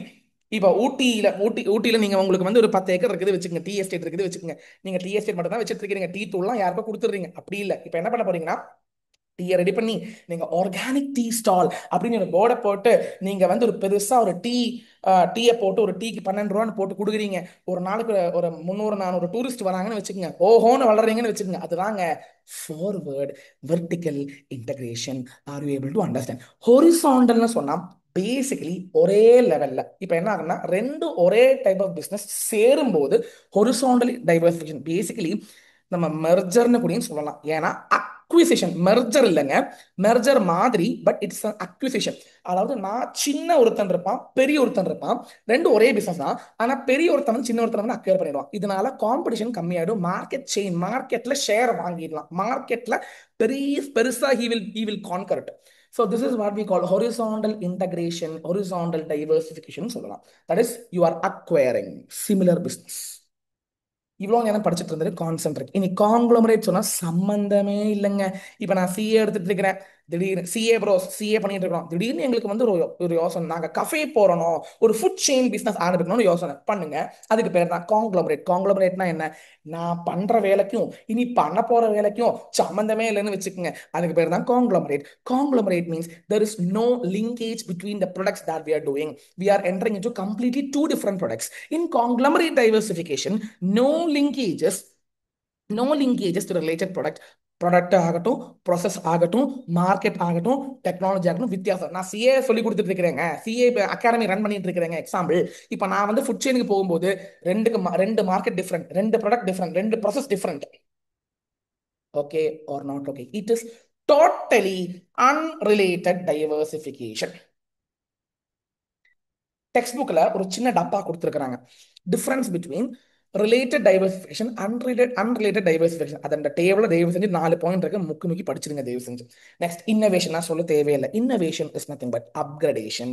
Upgrading, you are upgrading the process, you are upgrading the technology, you R upgrading the product line, you are even upgrading the market. இதெல்லாம் தான் இன்னோவேஷன். இன்னோவேஷன் வரும்போது revenue will increase, product market share will increase, profitability will increase, and at last customer will be satisfied with the innovative. ஏங்க ஐபோன்ல தினசா upgradation கொண்டு வரான், ஏன் customer will be very happy. சினிமாட்டிக்ல எடுக்கலாம் video, அப்புறம் நார்மல்ல எடுக்கலாம், மலைச்சாரல் வரா மாதிரி எடுக்கலாம், என்னென்ன ஃபீச்சர்ஸ் கொடுக்குறாங்க. இதெல்லாம் அப்கிரேடேஷன்ல, இன்னோவேஷனுங்க. Innovation வரும்போது it helps to solve complex problem. Complex, what are the advantages of innovation? ஒரு எக்ஸாம்பிள் கேட்டிருக்கான், advantages of innovation. It helps to solve the complex problem. Next, it increases the productivity. எப்படி sir productivity கூட்டும் அப்படின்னு கேட்டீங்கன்னா, ப்ரொடக்டிவிட்டினா இங்க வந்து output increase ஆகுது, ஆனா காஸ்ட் கம்மியாகுது. சார் புரியல சார். ஏங்க ஆரம்பத்துல இன்னோவேஷன் பண்ணும்போது நல்லா காசு செலவாகும், ஆனா இந்த ஆரம்பத்துல நீங்க பண்ற இன்னோவேஷன்னால என்ன ஆகுதுன்னா உங்களுடைய ரிப்பீட்டேட்டிவ் டாஸ்க்கை வந்து கம்மி பண்ண முடியும். ரிப்பீட்டேட்டிவ் டாஸ்க் வந்து ஆட்டோமேட் ஆயிடும். ஃபார் எக்ஸாம்பிள், இப்போ நாங்க வந்து இப்போ கிளாஸ் சேல் பண்ணிட்டு இருக்கோம், நாங்க வந்து எப்படின்னா வெப்சைட்லாம் வைக்கல, இனிமேல் தான் வெப்சைட் போட பிளான் பண்றோம். இப்போ நாளைக்கு நாங்க வெப்சைட் போட்டுட்டோம்னா வெப்சைட்லேயே நீங்க வந்து பே பண்ணி கிளாஸ் வாங்கி நீங்க பார்த்துக்கலாம், அங்க மேனுவல் இன்டர்மிஷனே வராது. ஸோ எல்லாமே ஆட்டோமேட் ஆயிடும். ரிப்பீட்டேட்டிவ் டாஸ்க் வந்து சட்டு புட்டு புட்டு புட்டுன்னு பண்ணிடும். அதனால எங்களுக்கு மேன் பவர் யூசேஜும் கம்மியாயிடும், எங்களுக்கு ஸ்ட்ரெஸ்ஸும் கம்மியாயிடும், எங்களுக்கு என்ன ஆகுனா ப்ரொடக்டிவிட்டி கூடிடும், நிறைய பேர் வாங்குவாங்க, சட்டுப்புட்டுன்னு ஆட்டோமேட் ஆயிடும். And finally, it gives competitive advantage. எங்க competitive advantageனா என்ன? I have an advantage than the competitors. Competitors விட எனக்கு அட்வான்டேஜ் இருக்குது, which means கஸ்டமர்ஸ் எல்லாம் எங்கிட்ட தான் வராங்க, காம்படிட்டர்ஸ் கிட்ட போறது இல்லை. Because I have advantage more than competitors. அது நல்ல டெக்னாலஜி ஆகலாம், நல்ல ப்ராடக்ட் ஆகலாம், நல்ல சர்வீஸ் ஆகலாம், நல்ல குவாலிட்டினால தான் எல்லாரும் எங்கிட்ட வராங்க, அவங்ககிட்ட போறதில்ல. அதான் காம்படிட்டிவ் அட்வான்டேஜ். Now இதோட எக்ஸ்பான்ஷன், தட் இஸ் ஒரு நிமிஷங்க, growth ஸ்டேஜ்ல ஒரு நிமிஷம் நல்லா கேட்டுங்க, நான் சொல்ற மாதிரி கேளுங்க தயவு செஞ்சு. ஏங்க, ப்ராடக்ட் லைஃப் சைக்கிள்ல, ஒரு நிமிஷங்க, ப்ராடக்ட் லைஃப் சைக்கிள்ல இன்ட்ரோ ஸ்டேஜ் நீங்க விட்டுருங்க. growth ஸ்டேஜ்ல ரெண்டு ஸ்ட்ராட்டஜி இருக்குது.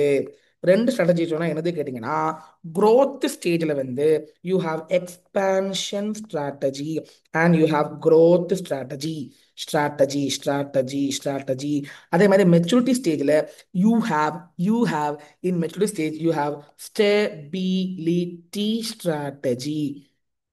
In decline stage, you have turnaround, retrenchment, combination strategy. ஏங்க, growth stage, maturity stage, decline stage படிச்சுட்டா போதுங்க, வேற ஒன்றும் வேணாம். In decline stage, you have retrenchment or turn around or combination strategy. Are you able to understand? ஏங்க, இதை நல்லா படிச்சாலே போதுங்க. இதை நோட் பண்ணி வச்சுக்கோமா, இல்லை 2 நோட் பண்ணி வச்சுக்கோங்க. Okay, are you able to understand? No come to, ஒரு நிமிஷம்.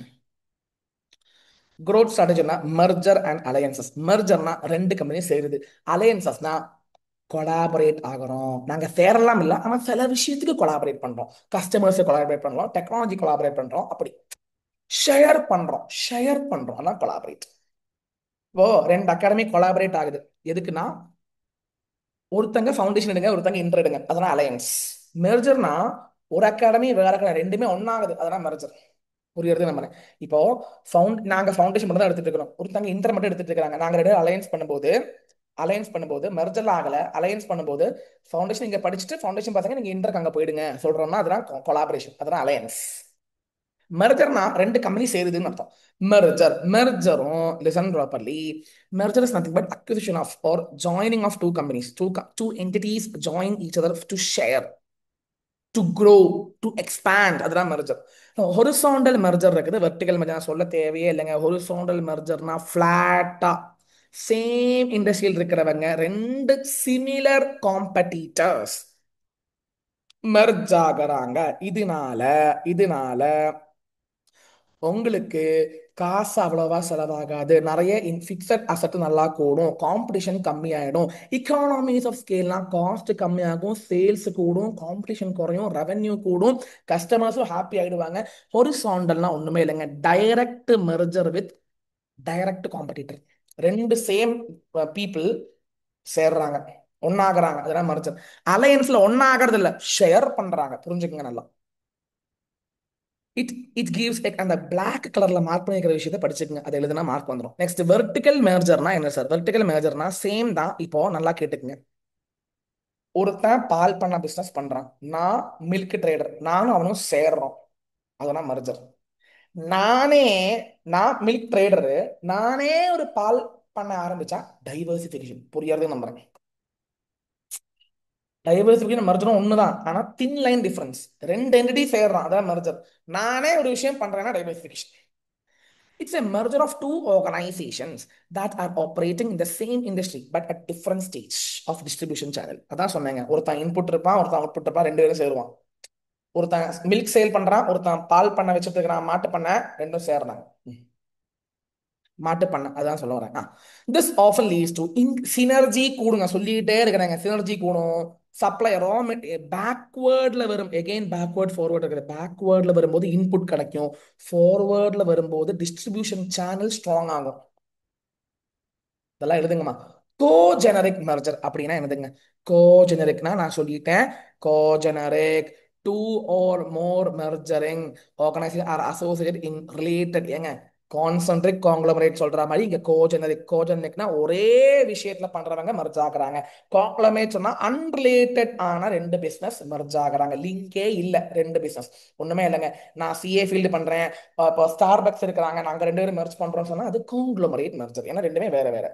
அலையன்சஸ் நான் சொல்ல தேவையில்லை, ஒரே விஷயங்க. அலையன்சஸ்னா you are entering into relationship வரதுனால you are sharing the technology, you are sharing the resource share ஆகுது, கஸ்டமர்ஸை ஷேர் பண்றீங்க, ப்ராடக்ட்டை ஷேர் பண்றீங்க, டெக்னாலஜி ஷேர் பண்றீங்க. இந்த மாதிரி விஷயங்களை தான் நீங்க என்ன சொல்லுவீங்க அப்படின்னு கேட்டீங்கன்னா alliances means you are entering into relationship. Alliances means you are entering into relationship, two or more business are entering into relationship with each other. இங்க வந்து ஆர்கனைசேஷன் அலையன்ஸ் இருக்குது, எக்கனாமிக் அலையன்ஸ் இருக்குது, ஸ்ட்ராட்டஜிக் அலையன்ஸ் இருக்குது. நீங்க அப்படியே படிச்சு வச்சிருங்க, பிரத்யேகமா ஒண்ணுமே இல்லை. ஈவன் பொலிட்டிக்கல் அலையன்சஸும் பண்ணலாம். இங்க 4 விஷயங்கள் அவ்வளவு கேட்க மாட்டாங்க. வேண்டாம், ஜஸ்ட் ஒன் டைம் படிச்சு வச்சுக்கோங்க. ஆனா இது கேட்பான், டிஸ்அட்வான்டேஜஸ் ஆஃப் அலையன்சஸ். டிஸ்அட்வான்டேஜ் பண்ணும்போது என்ன ஆகும்னா, நீங்க ரிசோர்சஸ் ஷேர் பண்றதுனால ப்ராப்ளமேட்டிக்காகவும் டிஸ்பியூட்ஸ் வரதுக்கு வாய்ப்பு இருக்குது. ட்ரேடு சீக்ரெட்ஸ் நல்லா தெரிய வரும். அது மட்டும் இல்லாம ரொம்ப பிரச்சனை வரும்போது கோர்ட்டு கேஸ்னு அலையற மாதிரி இருக்கும். அது மட்டும் இல்லாம ரிசோர்ஸ் ஷேர் பண்ற மாதிரி இருக்கும். ஒருத்தனுக்கு இருக்கிற ப்ராஃபிட் அவனுக்கு தெரிய வரும், அவனுக்கு வரக்கூடிய ப்ராஃபிட் இவனுக்கு தெரிய வரும். ரெண்டு பேருக்கு ஒரு மனஸ்தாபம் வரதுக்கு சான்ஸ் இருக்குது. அலையன்சஸ் சொன்னா ஒரு பார்ட்னர்ஷிப் மாதிரி, கொலாபரேஷன் மாதிரி. Hope you are able to understand. Next maturity. ஏங்க growth ஸ்டேஜ் முடிஞ்சிருச்சு. நெக்ஸ்ட் growth ஸ்டேஜ்ல தான் expansion strategy means diversification, intensification. அப்புறம் யூ ஹேவ் growth ஸ்ட்ராட்டஜி, அங்கதான் மெர்ஜர் அண்ட் அலையன்சஸ். ஏங்க நல்லா கேட்டுங்க, நான் சொல்ற மாதிரி கேளுங்க. growth ஸ்டேஜ்ல வந்து எக்ஸ்பான்ஷன் ஸ்ட்ராட்டஜி இருக்குது, growth ஸ்ட்ராட்டஜி. எக்ஸ்பான்ஷனா இன்டென்சிஃபிகேஷன், டைவர்சிஃபிகேஷன். growth ஸ்ட்ராட்டஜினா மெர்ஜர் அலையன்சஸ். இந்த ஃப்ளோ சார்ட் மைண்ட்ல வச்சுக்கோங்க. One more time. growth ஸ்டேஜ்ல வந்து you have expansion strategy, intensification, diversification. You have growth strategy, which is nothing but merger alliances. next step maturity. அதாவது போதுமையா சாமி, முடியலையா அப்படியே கம்முன்னு பேசாம இருந்துருங்க. நீங்க ஒண்ணுமே பண்ணாம you are just trying to survive. You are just keeping quiet. நடக்கிறது நடக்கட்டும். ஏங்க நான் மார்க்கெட்ல லீடர் ஆயிட்டேங்க, நடக்கிறது நடக்கட்டும், நான் கம்முன்னு இருந்துக்கிறேன், எனக்கு வர வேண்டிய கஸ்டமர்ஸ் வந்துருவாங்க, அதெல்லாம் மெச்சூரிட்டி. டிக்ளைனிங்னா அது இல்லை. டிக்ளைன்னா நீங்க நீங்க நீங்க ஏஜ் ஆயிட்டீங்க, உங்களுடைய மதிப்பு குறைந்து போய் கொண்டு இருக்குது, அதெல்லாம் டிக்ளைனிங். இங்க டிக்ளைனிங் ஆகல. ஸ்டெபிலிட்டினா you are keeping quiet, you are staying the same business. நீங்க ரீடிஃபைன் பண்றது இல்ல, நீங்க ரிஸ்க் எடுக்கிறது இல்ல, உங்களுக்கு வந்து நிறைய ரிவார்டும் வரப்போகிறது இல்ல, ஃப்ரெஷ்ஷான இன்வெஸ்ட்மெண்ட் எடுக்க போறது இல்ல, ரிஸ்க் கம்மி பண்றீங்க. நீங்க பேசாம கம்மி இருக்கும்போது ரிஸ்க், பேசாம இருந்தா ரிஸ்க் தான் சொல்லுங்க, ரிஸ்க் இல்ல அவ்வளவுதான் சொல்லுங்க. It continues to serve in the similar or same markets. This strategy, stability strategy, is done at dash stage of product life cycle, maturity stage. This is nothing but you are opting to be stable in the same line of business. Second விஷயம், you are trying to enhance the functional efficiency. ஏன்னா நீங்க ஒரு விஷயத்தை பிரத்யேகமா நீங்க ஆடும் பண்ணலாம், டிலீட்டும் பண்ணலாம். நீங்க ரிப்பீட்டேட்டிவா ஒரே விஷயம் பண்ணிட்டு இருக்கும்போது பிரச்சனை எல்லாம் வராது. எஃபிஷியன்சி அப்படியே உங்களுக்கு அது அது அப்படியே நிற்கும். எஃபிஷியன்சி எல்லாம் மாறாது, அப்படியே நிற்கும். ப்ராஃபிட்டும் கண்டினியூஸா வந்துகிட்டே இருக்கும். ஸோ அதெல்லாம் இந்த feature of this strategy. And இங்க ரீடெஃபினிஷன் வராது. இது வந்து சேஃப் ஸ்ட்ராட்டஜிங்க. You are maintaining the same status. And இங்க புதிய இன்வெஸ்ட்மெண்ட் இல்லை, ரிஸ்க் இல்லை, ரிவார்டு ரொம்ப ஓஹோன்னு வராது. ஆனாலும் நீங்க வந்து அப்படியே மெயின்டைன் ஆகி லாபம் வரும், மெயின்டைன் ஆகி போகலாம். And it helps to enhance the functional efficiency also. You can அந்த நீங்க ரிசோர்சஸ் அப்படியே யூஸ் பண்ணிட்டு இருக்கிறதுனால ரெப்பிட்டேட்டிவான விஷயம் கரெக்டா ஸ்டேபிளா பண்ணிட்டு இருக்கிறதுனால பிரச்சனை ஒன்றும் வராது. Now why you are going for எதுக்கு நீங்க ஸ்டெபிலிட்டிக்கு போறீங்க? மெச்சூரிட்டி ஸ்டேஜ்ல போவோம். எனக்கு ரிஸ்க் எடுக்க தாற்பயம் இல்ல, எனக்கு ரிஸ்க் எடுக்கிறதுக்கு ஒரு இன்ட்ரெஸ்ட் இல்லைன்னா I want to be comfortable. So you will be in which stage? Stability strategy நீங்க யூஸ் பண்ணுவீங்க. இப்போ where it is not advisable to expand. ஐயோ இப்போ நீங்க எக்ஸ்பேண்ட் பண்ணாதீங்க, இப்போ கம்முன்னு இருங்க, பார்ப்போம், எக்ஸ்பேண்ட் பண்ற டைம் எக்ஸ்பேண்ட் பண்ணலாம், சிஏ ப்ரோஸ் இப்போ நம்ம ஒண்ணுமே பண்ண வேணாம், வெயிட் பண்ணுங்க அப்படின்னு சொன்னா நீங்க இப்போ ஸ்டெபிலைஸ் பண்றீங்கன்னு அர்த்தம். நெக்ஸ்ட் ஆஃப்டர் ஏங்க நல்லா நல்லா க்ரோ ஆகி நீங்க வந்து மாஸ் காட்டினதுக்கு அப்புறம் உங்களுக்கு முடியாம போயிடும்ல, அப்ப ஸ்டெபிலிட்டி பண்ணுவீங்க. அதாவது நீங்க எல்லாம் பண்ணிட்டீங்க, எல்லாமே அச்சீவ் ஆயிட்டீங்க, கம்மிடுங்க. After expansion no you are trying to keep rights. அதெல்லாம் ஸ்டெபிலிட்டி. ஸோ தீஸ் ஆர் ரீசன்ஸ் கேட்பான், ஃபீச்சர்ஸ் கேட்பான், டெஃபினிஷன் கேட்பான். படிச்சு வச்சுக்கோங்க. And at last you have saturation stage, ageing ஸ்டேஜ்ல தேர்ட் ஸ்டேஜ்ல வந்து டிக்ளைன் ஸ்டேஜ்ல வந்து நீங்க எக்ஸிட் பண்றீங்க. எக்ஸிட்னா நீங்க அதை விடுறீங்க. போதுமையா சாமி, முடியல, ஐயோ இதனால ஒண்ணுமே இல்லை, போயிடுச்சு. இந்த இந்த இந்த ப்ராடக்ட்டுக்கு ஃபார் எக்ஸாம்பிள் நோக்கியா போனுக்கு மதிப்பே போயிடுச்சு. நோக்கியா போன் இருக்காயா இப்போ என்ன பண்றீங்க நீங்க? அதை அதை அந்த நோக்கியா அந்த கம்பெனியே நீங்க சாத்திட்டீங்க, அது இல்ல இருக்குது. நான் எக்ஸாம்பிள் சொல்றேன். You are trying to reduce the scope. ரெண்டு விஷயங்கள் பண்ணலாம். டேர்ன் அரவுண்ட் பண்ணலாம், ரீட்ரென்ச்மெண்ட் பண்ணலாம். டேர்ன் அரவுண்ட் அப்படின்னா என்ன தெரியுமாங்க? டேர்ன் அரவுண்ட்னா நீங்க வந்து இப்போ ஒரு விஷயம் வந்து அது தோல்வி அடைஞ்சிருச்சு. ஃபார் எக்ஸாம்பிள் அந்த அந்த ப்ராடக்டோடைய மதிப்பு கம்மியாயிடுச்சு. இப்போ நீங்க என்ன பண்றீங்கன்னா you are trying to do some strategies and you are trying to improve it and bring life to it. Turn டேர்ன் அரவுண்ட். டேர்ன் அரவுண்ட்னா நீங்க you are trying to bring life into it. இன்டர்னலா you are trying to improve the efficiency. Internal retrenchment. ரிட்ரென்ச்மெண்ட்னா rejuvenation அர்த்தம். இப்போ நீங்க அந்த தவறா போன விஷயத்தை வந்து நீங்க என்ன பண்றீங்கன்னா you are trying to improve. Nokia phone போயிடுச்சு வச்சுங்க, நீங்க நோக்கியா ஃபோன்ல கொஞ்சம் இம்ப்ரூவ்மெண்ட் பண்ணி அதை நீங்க மறுபடியும் லைஃபை கொண்டு வர போறீங்கன்னா டேர்ன் அரவுண்ட். ஸோ டேர்ன் அரவுண்ட்னா what are the danger signals, அதாவது டிக்ளைனிங் ஸ்டேஜ்னு தெரியும். எப்படி தெரியும் sir? Negative cash flow sir, uncompetitive product, இந்த ப்ராடக்ட்னால மார்க்கெட்ல காம்படிஷன், அதாவது இதெல்லாம் ஒரு வேஸ்டான ப்ராடக்ட். ஃபார் எக்ஸாம்பிள் நோக்கியா பழைய ஃபோன், அது காம்படிஷனே கிடையாது இல்ல. So it's uncompetitive in nature. Declining market share போயிடுச்சு, டிட்டியரேட் ஆகுது, ஓவர் ஸ்டாஃபிங், எம்ப்ளாயிஸ் எல்லாம் வெளியில போறாங்க, மொராலிட்டி இல்ல, மேனேஜ்மெண்ட் சரியா இல்ல. இந்த மாதிரி ஸ்டேஜ்ல என்ன ஆகும்னா நீங்க வந்து டிக்ளைன் ஸ்டேஜ், ஏஜிங் ஸ்டேஜ்க்கு வந்துட்டீங்கன்னு அர்த்தம். இந்த டைம்ல உங்களுக்கு டேர்ன் அரவுண்ட் பண்ணலாம் ஒரு டைவெஸ்ட்மெண்ட் அப்படி பண்ணலாம். டைவெஸ்ட்மெண்ட்னா என்ன தெரியுமா அர்த்தம்? நீங்க க்ளோஸ் பண்றீங்க, அதான் டைவெஸ்ட்மெண்ட். டேர்ன் அரவுண்ட்னா நீங்க வந்து ப்ராப்ளத்தை அனலைஸ் பண்ணி you are trying to bring life to the business, அதுதான் turn around. So stage number one, assess the problem. Problem என்னது? What is the root cause of problem, அதை ஃபர்ஸ்ட் புரிஞ்சுக்கங்க. Second, try to stage two, analyse situation and develop a plan. ஏங்க analyse பண்ணுங்க, ஏன் இந்த problem analyse பண்ணுங்க, எதனால இந்த ப்ராப்ளம்னு பாருங்க. அதுக்கு தகுந்த மாதிரி ஒரு வயபிளான ரிசோர்சஸ் யூஸ் பண்ணி நீங்க வந்து ஒரு பிளான், அடிக்குவேட்டான பிளான் கொண்டு வர வேண்டும். That is, you have to analyze the strength and weakness and you have to bridge a viable plan in order to bring life to that particular business. Stage 3 is nothing but நீங்க வந்து implement பண்றீங்க, action plan எடுக்கிறீங்க. You are trying to take an action plan to save. Action planனா என்ன? Employees எல்லாம் வெளியில துரத்துறீங்க, அந்த மாதிரி பண்ணலாம். ஒரு நீங்க காஸ்ட் ரெடியூஸ் பண்றீங்க, ஒரு டெப்டை வந்து ரீஸ்ட்ரக்சர் பண்றீங்க, பட்ஜெட் ப்ரிப்பேர் பண்றீங்க, மார்க்கெட் டீம்ல ஃபினான்ஸ் டீம்ல எல்லாம் வந்து ஸ்ட்ராங் பண்றீங்க. இதெல்லாம் வந்து ஸ்டேஜ் 3 வரும். ஸ்டேஜ் 4 வந்து யுவர் ரீஸ்ட்ரக்சர், அதான் சொல்ல வரும். இம்ப்ளிமெண்ட் பண்றீங்க, இம்ப்ளிமெண்ட் பண்ணி நீங்க அப்படியே ஸ்ட்ரக்சர் அப்படியே மாத்திடுறீங்க. அதாவது பழைய விஷயத்தை எல்லாம் மாத்தி புதுசா ஒரு விஷயம் பண்ணிட்டு அதுக்கு தகுந்த மாதிரி ஸ்டேஜ் 5ல வந்து நீங்க you are bringing back to normal. இங்க நான் பிளாக் கலர்ல போல்டு பண்ணிருக்கிறேன், நீங்க அதை படிச்சா போதும்.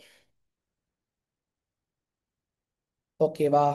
நீங்க வந்து லாஸ்டா you you will bring back life to it. அது வந்து மறுபடியும் அந்த டிக்ளைனில் இருந்து ஒரு புதிய லைஃப் கொண்டு வந்து மறுபடியும் இன்ட்ரோ ஸ்டேஜுக்கு போகும். அதுதான் ஸ்டேஜ் நம்பர் 5. ஸோ இந்த மாதிரி பண்ணும்போது, டேர்ன் அரவுண்ட் பண்ணும்போது, ஒரு சத்து போன விஷயத்தை வந்து அதுக்கு நீங்க உயிர் கொடுக்குறீங்க, அதான் டேர்ன் around. You can write this, இதை மைண்ட்ல வச்சுக்கோங்க. இந்த புக், இந்த மெட்டீரியல் பார்த்து படிச்சுட்டா ஜோலி முடிஞ்சுது. அப்புறம் வாட் ஆர் த எலமெண்ட்ஸ், நீங்க என்ன பண்ணுவீங்க? இதை கேட்பான். டேர்ன் அரவுண்ட் பண்ணும்போது what are the elements? Top லெவலில் மாற்றுவீங்க, குயிக் காஸ்ட் ரிடக்ஷன் பண்ணுவீங்க. You will try to generate revenue by bringing life to that declining business. Identifying quick pay off activity, அதாவது தேவையே இல்லாத விஷயத்தெல்லாம் நீங்க கட் டவுன் பண்ணிடுவீங்க. எக்ஸ்டர்னல் விஷயத்தை நியூட்ரலைஸ் பண்ணிடுவீங்க, இல்லாம ஆக்கிடுவீங்க. இந்த மாதிரி விஷயங்கள்லாம் நம்ம important elements of turn around strategy. And what is the reason for turn around strategy? The management no longer wishes to remain in the business. அதெல்லாம் ஒரு பிசினஸ் பண்ணிட்டு இருக்காங்க, அந்த பிசினஸ் பிடிக்கல. ஃபார் எக்ஸாம்பிள், இப்போ நான் சிஏ பிசினஸ் ஏசிசிஏ பிசினஸ் பண்றேன்னு வச்சுக்கோங்க. ஏசிசிஏ நல்லா வேலை பண்றது இல்லைன்னு சொன்னா நான் என்ன பண்ணுவேன்னா, I will try to bring life to that ACCA business. So ACCA coaching, அதுக்கு பேர் தான் turn around strategy. So management feels that business could be made viable by divesting some of the other activity.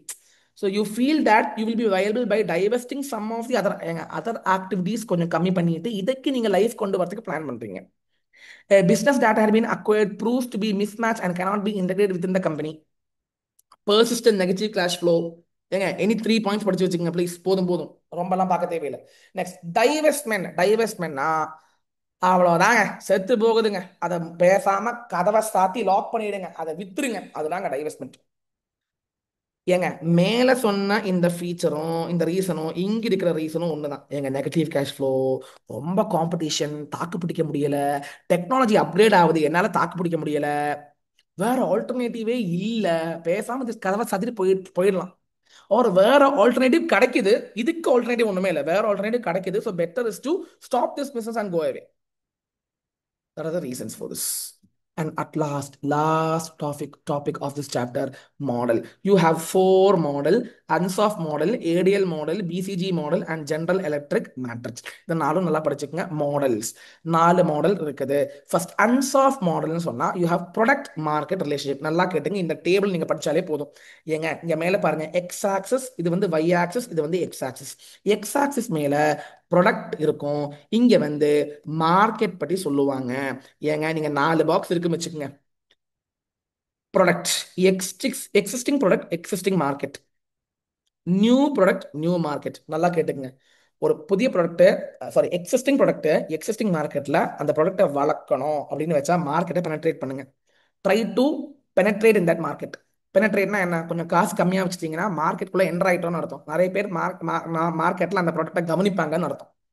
ஏங்க, ஆனா existing product ஒரு புதிய மார்க்கெட்டுக்குள்ள enter பண்றோம்னா நீங்க மார்க்கெட்டை முதல்ல டெவலப் பண்ணுங்க.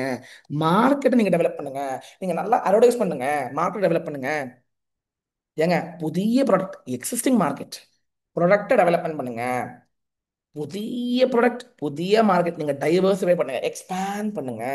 ஏங்க, மார்க்கெட் பெனட்ரேட் பண்ணலாம், ஒரு ப்ராடக்ட் டெவலப் பண்ணலாம், மார்க்கெட் டெவலப் பண்ணலாம், ஒரு டைவர்சிஃபிகேஷன். நான் எப்படி ஞாபகம் வச்சுக்கிறதுனா இங்கேயும் டெவலப்மெண்ட் இங்கேயும் டெவலப்மெண்ட் அப்படி ஞாபகம் வச்சுக்கோங்க. எக்ஸிஸ்டிங் ப்ராடக்ட் இது என்ன model? Ansoff. Existing product new product, existing market new market. இந்த டேபிள் மைண்ட்ல வச்சுட்டாலே ஓனா எழுதிட முடியும். இது வந்து இந்த மாடல் எதுக்கு ஹெல்ப் பண்ணும்னா, this help the business to decide the product and market growth strategies. அதாவது with the use of this matrix a business can get a fair idea of growth. எப்படி grow பண்ணலாம்?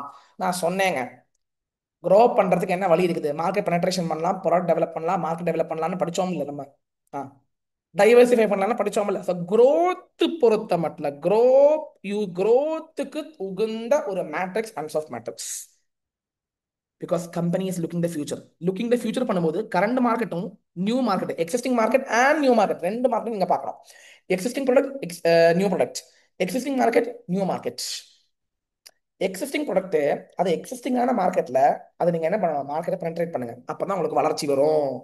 எக்ஸிஸ்டிங் ப்ராடக்ட் நியூ மார்க்கெட்ல நீங்க மார்க்கெட்டை develop பண்ணுங்க, அப்பதான் மார்க்கெட்டே develop பண்ணாதான், market ஷேரை கூட்டினாதான் உங்களுக்கு உங்களுக்கு growth வரும். புதிய ப்ராடக்ட் இன் எக்ஸிஸ்டிங் மார்க்கெட் நீங்க ப்ராடக்ட்டை டெவலப் பண்ணுங்க.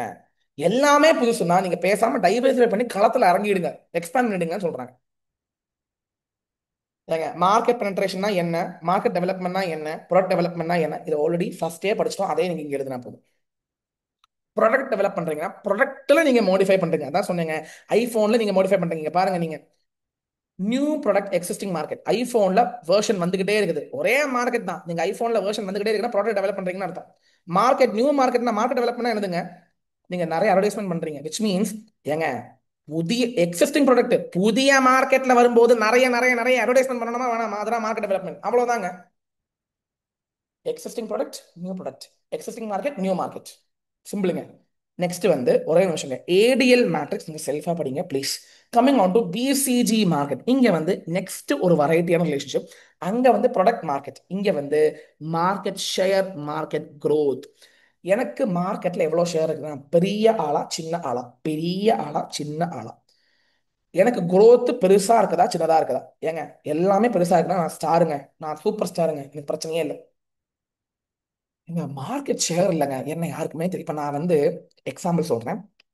ஆடிட்டிங்க்கு பெஸ்டா போயிட்டு இருக்கேன் வச்சுக்கோங்க, எக்ஸாம்பிளுங்க. நான் அப்படிலாம் இல்லை, எக்ஸாம்பிள். எனக்கு growth ரேட் பயங்கரமா இருக்குது. நான் வந்து எனக்கு மார்க்கெட் ஷேர் ஒரு 10 பேர்ல 8 பேர் என் கிளாஸ் வாங்குறாங்கன்னு வச்சுங்க, நான் ஒரு ஸ்டார்னு அர்த்தம். ஏங்க, growth இருக்குது, ஆனா என் கிளாஸ் வந்து 10ல் 4 பேர் தான் வாங்குறாங்கன்னு வச்சுக்கோங்க. அப்போ கொஸ்டின் மார்க், நீ என்ன நடக்கும், ஐயோ தெரியலையே அப்படின்னு கொஸ்டின் மார்க் ஆயிடும். இதே வாங்க, கீழே வாங்க, ரெண்டுமே லோ. அதாவது எனக்கு growthம் இல்ல, எனக்கு மார்க்கெட் ஷேரும் இல்ல. பேசாம பொத்திக்கிட்டு வெளியில போங்க. அதாவது என் கிளாஸ் யாருக்குமே பிடிக்கலன்னு அர்த்தம். இங்க கேஷ் கவுனா என்னங்க? கவுனா என்ன? அதாவது ஃபர்ஸ்ட் கவுக்கு நிறைய சாப்பாடு போடணும், சாப்பாடு போட்டுக்கிட்டே இருக்கணும். ஆனா அப்புறம் அது வந்து பிரெக்னென்ட் ஆகும். அதுக்கப்புறம் உங்களுக்கு பால் கறந்து சேல் பண்ணலாம், பாலை சேல் பண்ணலாம், எஸ் வரணும். ஸோ அதை வந்து ஃபர்ஸ்ட் உங்களுக்கு காசு தராது, ஃபர்ஸ்ட் நிறைய காசு கையிலேருந்து போற மாதிரி இருக்கும், ஆனால் ஃபியூச்சர்ல காசு நிறைய வரும். அதனால கேஷ் கவு அப்படின்னா மார்க்கெட் ஷேர் வந்து ஹையா இருக்குது. இப்போ 10ல் 8 பேர் கிளாஸ் வாங்குறாங்க, ஆனால் growth-ஏ இல்லை, ஒரு growth இல்லாத ஒரு ஸ்டேபிளான மார்க்கெட். But still but still you will get amount, you will be profitable. அதான் சொல்ல வராங்க. ஸ்டார்னா ஹெவி ப்ராஃபிட், கேஷ் கவுனா கொஞ்சம் கம்மியான ப்ராஃபிட், கொஸ்டின் மார்க்னா தெரியல. நீங்க முயற்சி எடுக்கணும், உங்களுடைய ஷேர் கூட்ட நீங்க முயற்சி எடுக்கணும்னு சொல்றாங்க. டாக்னா பொத்திட்டு போங்கன்னு அர்த்தம், அவ்வளவுதான். ஸோ இந்த ரெண்டு ஆக்சஸ் என்னதே படிச்சுக்கங்க முதல்ல. ஸ்டார்னா என்னதுன்னா, high they also need heavy investment to maintain this position. இது வந்து சூப்பரான பொசிஷனுங்க. நீங்க நல்லா இன்வெஸ்ட் பண்ணி அதை நீங்க தக்க வச்சுக்கணும் அப்படின்னு சொல்றாங்க. This is the best opportunity for expansion. தக்க வச்சுக்கோங்க. இப்போ அதான் சொல்ல வந்தேன். இப்போ 10 பேர், 10 பேர்ல 8 பேர் என் கிளாஸ் வாங்குறாங்க, எனக்கு நல்ல growth இருக்குதுன்னா நான் என்ன பண்ணுவேன், நான் இனி இனி இனி நிறைய நிறைய விஷயங்கள் பண்ணணும். அப்பதான் இது தக்க வச்சுக்க முடியும். கேஷ் கவ் ஆர் லோ growth. அதாவது அதான் சொன்னேன், growth கம்மி, ஆனா எனக்கு என்ன இருக்குது, ஷேர் இருக்குது. So they generate cash and have low cost. Cash வரும், இல்லை நான் சொல்லலை. They are established successful and NEET less investment to maintain. In long run, when the growth rates slow down, star will become cash cow. சொல்லிட்டேன். Question மார்க்னா என்ன sir? Sir, question மார்க்னா growth இருக்குது sir, ஆனா share கம்மி. அப்ப question mark. நீ என்ன பண்ணணும் sir? நீங்க ஃபியூச்சர்ல அதை நீங்க ஒண்ணுமே பார்க்காம இருந்துட்டீங்கன்னு வைங்க, அப்புறம் growthம் கம்மியாகும், நீங்க டாக் ஆயிடுவீங்க. அதுதான் சொல்றாங்க. they require a lot of cash to hold their share. இதை நான் பிளாக் கலர்ல மார்க் பண்ணது படிச்சாலே போதும். அவங்களுக்கு ஹெவி இன்வெஸ்ட்மெண்ட் வேணும். நல்லா நீங்க தக்க வச்சுக்கலன்னு வச்சுக்கோங்க, அது அந்த கொஸ்டின் மார்க் டாக் ஆயிடும். டாக்னா என்ன? ஒண்ணுமே இல்லை, எல்லாமே ஃபியூச்சர். ஒண்ணுமே ஒண்ணுமே இல்லை, ஒர்க் அவுட்டே ஆகல, ஃபியூச்சரே இல்லைன்னு அர்த்தம். ஸோ இந்த 4 கேஸில் வந்து you will do 4 strategy. Either you build, either you will hold, either you will harvest. அதாவது இங்க பில்டு பண்ணுவீங்க, இங்க ஹோல்டு பண்ணி வைப்பீங்க, இங்க வந்து ஹார்வெஸ்ட் பண்ணுவீங்க. எப்படி? ஃபர்ஸ்ட் பசுவுக்கு வந்து புல் கொடுப்பீங்க, அப்புறம் தான் நீங்க ஹார்வெஸ்ட் பண்ணுவீங்க. அது மாதிரி புரியுறது நம்புறேன். அப்புறம் தான் அந்த பசுட்டேன்னு பாலை கறப்பீங்க. அதே மாதிரி டாக்னா வேஸ்ட், டைவெஸ்ட். பில்ட் பண்ணும்போது நல்லா எக்ஸ்பிளைன் பண்ணுங்க. கொஸ்டின் மார்க் பண்ணும்போது நீங்க நிறைய இன்வெஸ்ட்மெண்ட்ஸ் வேணும். It requires lot of cash, lot of investments. ஸ்டாருக்கும் கொஸ்டின் மார்க்குக்கும் நீங்க நிறைய இன்வெஸ்ட் பண்ணுங்க. ஸ்டாருக்கு நீங்க இன்வெஸ்ட் பண்ணினா எக்ஸ்பான்ஷன் வரும். கொஸ்டின் மார்க்குக்கு நீங்க இன்வெஸ்ட் பண்ணா அது ஸ்டார் ஆக வாய்ப்பு இருக்குது, டாக் ஆகாது. புரியறதே நம்புறேன். ஏங்க உங்களுக்கே படிச்சுக்கலாங்க இது. நெக்ஸ்ட் ஒன் வந்து இந்த 4 ஸ்ட்ராட்டஜி படிச்சு வச்சுக்கோங்க. Very important. பிசிஜி மேட்ரிக்ஸ் ஒரு டிஸ்அட்வான்டேஜ் இருக்குது. அதாவது இது வந்து நான் சொல்லட்டா, நமக்கு எவ்வளவு மார்க்கெட் ஷேர் இருக்குது, நமக்கு எவ்வளவு மார்க்கெட் growth இருக்குது சொல்லிட்டு கவுண்ட் பண்ணிட்டா இருக்க முடியும். அது டைம் கன்சூமிங் ப்ராசஸ், அதுக்கெல்லாம் எக்ஸ்பர்ட்ஸ் உதவி தேவை. ஸோ அதனால இந்த இந்த பிசிஜி மேட்ரிக்ஸ் வந்து நிறைய பேர் ப்ராக்டிக்கலா பண்ண மாட்டாங்க. நிறைய காசு செலவாகும், நிறைய டைமும் செலவாகும். ஏன்னா ரொம்ப நிறைய டைம் இருக்கும். ஏன்னா மார்க்கெட் growthலாம் தெரியுமாங்க? மார்க்கெட் growth ரேட் உங்களுக்கு தெரியுமா? மார்க்கெட் ஷேர் எவ்வளோன்னு உங்களுக்கு உங்களால கால்குலேட் பண்ண முடியுமா? டஃப்ங்க அது. எங்க சின்ன கம்பெனிக்கு பண்ணலாம், பெரிய பெரிய கம்பெனிஸே பெரிய பெரிய மார்க்கெட்லாம் கவுண்ட் பண்ணிட்டா இருக்க முடியும்? சொல்லுங்க. நெக்ஸ்ட் ஒன், லாஸ்ட் ஒன் வந்து general electric strategy. General electric இதுதாங்க சம்பவம். ஜென்ரல் எலக்ட்ரிக் சொல்லும்போது எனக்கு இதை பார்க்கும்போது என்ன தெரியுமா ஞாபகம் வருது? ஒரு டிராஃபிக் சிக்னல் மாதிரி ஞாபகம் வருது. Red signal, yellow signal, green signal. ஒண்ணுமே இல்லைங்க. மேல வந்து பிஸ்னஸ் ஸ்ட்ரெங்க். நான் ஸ்ட்ராங்கா இருக்கேன்னா அர்த்தம். ஸ்ட்ரெங்க்னா என்ன அர்த்தம்? நல்ல ப்ராடக்ட், நல்ல டெக்னாலஜி. இங்க பாருங்க, ஸ்ட்ரெங்க்னா என்ன? ஸ்ட்ரெங்க்னா என்ன? நல்ல ஷேர், நல்ல ப்ராஃபிட், நல்ல டிஸ்ட்ரிபியூஷன் சேனல், நல்ல பிராண்ட் இமேஜ், நல்ல கஸ்டமர் லாயல்ட்டி, நல்ல ப்ரொடக்ஷன் கெப்பாசிட்டி. அதே மாதிரி இந்த சைடு பாருங்க, எஃபெக்டிவா இருக்கேனா? Market effective sorry, attractiveness. Market attractiveness. Market வந்து அட்ராக்டிவா இருக்குதா? மார்க்கெட் அட்ராக்டிவ்னா என்ன? ப்ராஃபிட்டபிலிட்டி இருக்குதா, காம்படிட்டிவ்னஸ் இருக்குதா, பிரைஸ் ட்ரெண்ட் இருக்குதா, அது மாதிரி சைஸ் இருக்குதா, மார்க்கெட்டுக்கு நல்ல சைஸ் இருக்குதா, growth ரேட் இருக்குதா, நல்லா டிமாண்ட் இருக்குதா, டிமாண்ட் எப்படி வேரியபிள் ஆகுது. இதுலேருந்து ஒரு 4 பாயிண்ட் படிச்சுக்கோங்க, இதுலேருந்து ஒரு 4 பாயிண்ட் படிச்சுக்கோங்க. Market attractiveness. எப்போ ஒரு மார்க்கெட் அட்ராக்ட் ஆகும்? நல்லா க்ரோ ஆகுற மார்க்கெட், நல்ல சைஸ் இருக்குது அந்த மார்க்கெட்டுக்கு, ரிஸ்க் எடுத்தாலும் நிறைய ரிட்டர்ன் தரக்கூடிய மார்க்கெட், ஆப்பர்ச்சுனிட்டிஸ் இருக்கிற மார்க்கெட், அதுதான் மார்க்கெட் அட்ராக்டிவ்னஸ். ஸ்ட்ரென்த், பிசினஸ் ஸ்ட்ரென்த்னா என்னுடைய ஸ்ட்ரென்த். ஏங்க, நான் ஸ்ட்ராங்கா இருக்கலாம், ஆவரேஜா இருக்கலாம், வீக்கா இருக்கலாம். எனக்கு வந்து அட்ராக்டிவ்னஸ் இருக்கலாம், மீடியமா இருக்கலாம், லோவா இருக்கலாம். ஒண்ணுமே இல்லைங்க. இந்த 3 சைடு பச்சை, இந்த 3 சைடு ரெட், இந்த 3 சைடு எல்லோ. பச்சையா இருந்துட்டீங்கன்னா நீங்க சூப்பரா பண்றீங்கன்னு அர்த்தம், நீங்க மாஸ் பண்றீங்கன்னு அர்த்தம். நீங்க எக்ஸ்பேண்ட் பண்ணுங்க, நல்லா வளருங்க, சூப்பரா அமோகமா போங்க. ரெட் சிக்னல் இருக்கும்போது நீங்க ஐயோ எதுக்கியா வந்த போயா அங்கிட்ட, அதுதாங்க. எல்லோ சிக்னலா இருந்தா ஒரு வார்னிங் சிக்னல். ஏங்க, நீங்க ஒண்ணுல நீங்க ஸ்ட்ராங் ஆகலாம், ஒரு வீக் ஆகலாம். ஸோ கொஞ்சம் பத்திரமா ஜாக்கிரதையா வார்னிங்கோட நீங்க கொஞ்சம் ஜாக்கிரதையா இருங்கன்னு சொல்றாங்க. This model is also similar to BCG growth matrix. What is this model? This model gives us the relationship between business strength and market attractiveness. What is BCG matrix? It gives the relationship between market share and market growth. What is Ansoff matrix? It gives a relationship between the product and market. இதான் definition. புரிஞ்சுது நம்புறேன். So இங்க வந்து இங்க பாருங்க, this model is similar to BCG matrix. However, there are some differences. Firstly, market attractiveness. Market growth இல்ல market attractiveness. Industry attractiveness depends upon various factors. அதுல growth rateம் வந்துரும். growth rate ஏங்க இங்க பாருங்க, இங்க growth rate மட்டும் தான் கொடுத்திருக்கான். இங்க growth rate மட்டும் தான். இங்க அப்படி இல்ல. market attractivenessல growth rateம் வந்துரும். market attractiveness இவ்வளோ ஃபேக்டர்ஸ் வந்துரும். So it's again time consuming process. It's very difficult to interrupt. அது அதோட டிஸ்அட்வான்டேஜ்லாம் இல்லை சொல்லல. மார்க்கெட் growth ரேட் மட்டும்தான் அங்க பிசிஜில வருது, இங்க அது இல்ல. அதுவும் சேர்ந்து பல ஃபேக்டர்ஸ் வருது. செகண்ட் டிஃபரன்ஸ் என்னன்னா, எக்ஸ் ஆக்சஸ்ல பிசினஸ் ஸ்ட்ரென்த். பிசினஸ் ஸ்ட்ரென்த்னு சொன்னா அதுவும் நிறைய விஷயங்கள் வருது. மார்க்கெட் ஷேர் மட்டும் இல்ல ஏங்க, இங்க மார்க்கெட் ஷேர் மட்டும் தான் இருக்குது. மார்க்கெட் ஷேர் மட்டும் இல்ல, இங்க எல்லா விஷயங்களும் வருது. பிராண்ட் இமேஜ், லாயாலிட்டி, எஃபிஷியன்சி எல்லாமே வருதுன்னு அர்த்தம். ஸோ ஏங்க, டோட்டலா 4 மாடல் இருக்குது. 3 மாடல் நல்லா படிச்சுக்கோங்க. அப்புறம் டு கன்க்ளூட் நல்லா கேட்டுங்க. டு கன்க்ளூட் நான் சொல்ற மாதிரி கொஞ்சம் கேளுங்க ஒரு நிமிஷம். ஃபர்ஸ்ட் ஆஃப் ஆல், ஒரு நிமிஷம். நீங்க என்ன பண்றீங்கன்னா, அதாவது 3 ஸ்டேஜ் இருக்குதா? இன்ட்ரோ ஸ்டேஜ் விட்டுருங்க.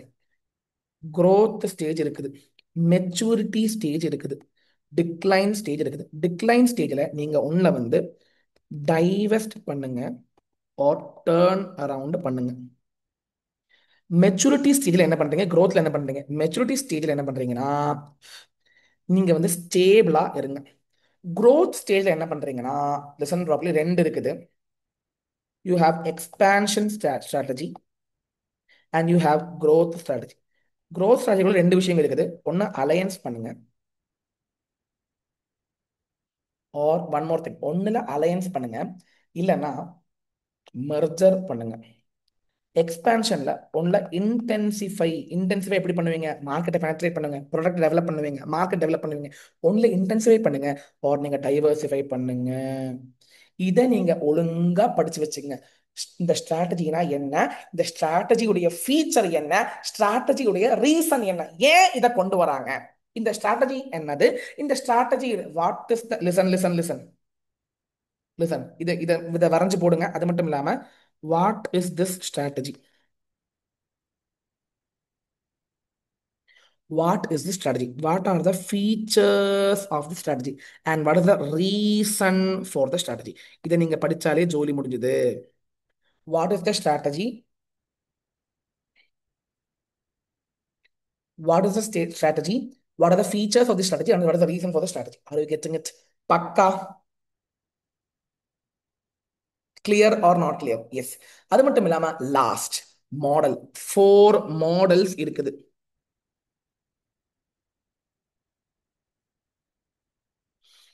4 மாடல்ஸ் இருக்குது. அந்த அந்த மாடலையும் நீங்க படிச்சு வச்சுக்க வேண்டும்.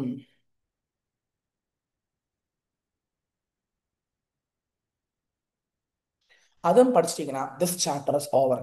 All the very best. Hope இந்த சாப்டரை பத்தி ஒரு ஓவர் வியூ உங்களுக்கு கிடைச்சது நம்புறேன். நன்றி, வணக்கம். This is C Seshadri from CA bro signing off. Thank you.